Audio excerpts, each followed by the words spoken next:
Tumakuru Lok Sabha ticket ವಂಚಿತ ಮಾಧುಸ್ವಾಮಿ ಅವರ ಜೊತೆಗೆ ಮಾತಾಡ್ತೇನೆ ಅಂತ ಯಡಿಯೂರಪ್ಪ ಅವರು ಹೇಳಿದ್ರು. ಹಾಗೆ ಕರಡಿ ಸಂಗಣ್ಣ ಅವರ ಜೊತೆಗೂ ಕೂಡ ನಾನು ಮಾತಾಡಿದ್ದೀನಿ ಆಲ್ರೆಡಿ.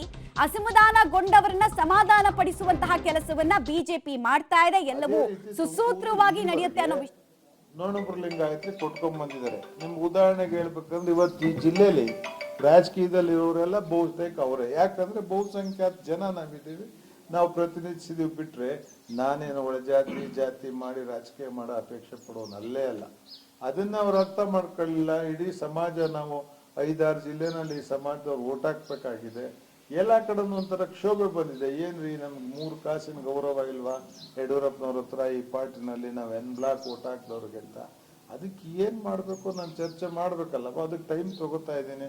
ನೀವು ದಯಮಾಡಿ ಪದೇ ಪದೇ ನನ್ನ ಮೇಲೆ ಬೀಳ್ಬೇಡ್ರಿ. ನನಗೆ ಬಾರಿ ಕಷ್ಟ. ಅಸಮಾಧಾನ ಇರ್ತಕ್ಕಂಥದ್ದು ಯಡಿಯೂರಪ್ಪ ಮೇಲೆ ಮಾತ್ರನೇನಾ ಅಥವಾ ಬಿಜೆಪಿ ಪಕ್ಷದ ಮೇಲೆ? ನನಗೆ ಎಂಪಿಗೆ ನಿಲ್ಲು ಅಂದಿದ್ದು ಯಡಿಯೂರಪ್ಪನವರು. ಬೇಡ ಅಂದಾಗ 2-3 ಸಲ ಕನ್ವಿನ್ಸ್ ಮಾಡಿದವರು ಯಡಿಯೂರಪ್ಪನವರು. ಕೊನೆ ಸಲ ಇದು ಪಬ್ಲಿಕ್ ಆಗ್ಬೇಕು.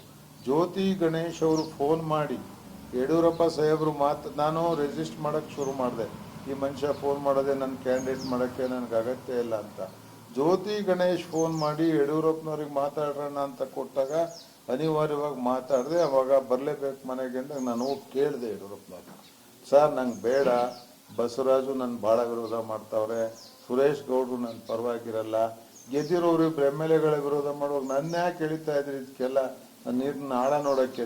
ಅವ್ರ ಸುದ್ದಿ ನನಗೆ ಬಿಡಪ್ಪ, ನಾನು ಅದನ್ನ ಮ್ಯಾನೇಜ್ ಮಾಡ್ಕೊತೀನಿ, ನೀನು ತಯಾರಾಗಿ ಓಡಾಡು ಅಂತ ಅವ್ರು ಹೇಳಿದ್ಕೆ ನಾನು ನಿಮ್ಮ ಹತ್ರ ಬಂದು ನಾನು ಒಬ್ಬ ಅಪೇಕ್ಷಿತ ಆಕಾಂಕ್ಷಿ ಅಂತ ಹೇಳಕ್ ಸ್ಟಾರ್ಟ್ ಮಾಡಿದೆ.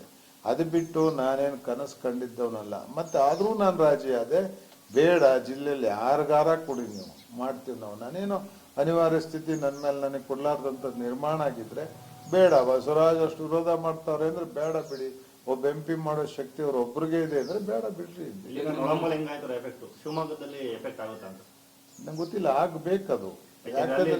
ಜಾಸ್ತಿ ಇರ್ತಕ್ಕಂಥ ಹೌದು, ಅಲ್ಲಿ 3 ಮಾಧುಸ್ವಾಮಿ ಅವರ ಮುನಿಸು ಯಡಿಯೂರಪ್ಪ ವಿರುದ್ಧ ಮುಂದುವರಿತಾ ಇರೋದನ್ನ ನಾವು ಗಮನಿಸ್ತಾ ಇದ್ದೀವಿ. ನಾನು ಆರಂಭಿಕ ಹಂತದಿಂದ ಕೂಡ ಸ್ಪರ್ಧೆ ಮಾಡೋದಕ್ಕೆ ಹಿಂದೇಟು ಹಾಕಿದ್ರು. ಒತ್ತಾಯ ಪೂರ್ವಕವಾಗಿ ನನ್ನನ್ನ ರೆಡಿ ಮಾಡ್ಲಾಯ್ತು.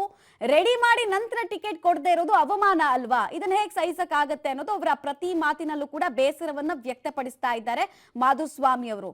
ಈಗಲೂ ಕೂಡ ಮಾಧುಸ್ವಾಮಿ ಅವರ ಮುನಿಸಿರೋದು ನೇರವಾಗಿ ಯಡಿಯೂರಪ್ಪ ವಿರುದ್ಧ. ಗಮನಿಸ್ತಾ ಇದ್ವಿ ನಾವು. ಟಿಕೆಟ್ ವಂಚಿತರ ಅಸಮಾಧಾನ ಯಾವ ಪ್ರಮಾಣದಲ್ಲಿ ಸ್ಫೋಟ ಆಗ್ತಾ ಇದೆ, ಬಿಜೆಪಿ ಹೇಗೆ ಬಂಡಾಯದ ಬೆಂಕಿಯಲ್ಲಿ ಬೇಯ್ತಾ ಇದೆ ಅಂತ ಅದನ್ನ ಶಮನಗೊಳಿಸುವಂತಹ ಕೆಲಸವನ್ನ ಬಿಜೆಪಿ ಹೈಕಮಾಂಡ್ ಒಂದ್ ಕಡೆ ಮಾಡ್ತಾ ಇದೆ, RSS ನವರು ಒಂದ್ ಕಡೆ ಮಾಡ್ತಾ ಇದ್ದಾರೆ, ಇನ್ನೊಂದ್ ಕಡೆಗೆ ರಾಜ್ಯ ಬಿಜೆಪಿ ನಾಯಕರು ಕೂಡ ಮಾಡ್ತಾ ಇದ್ದಾರೆ.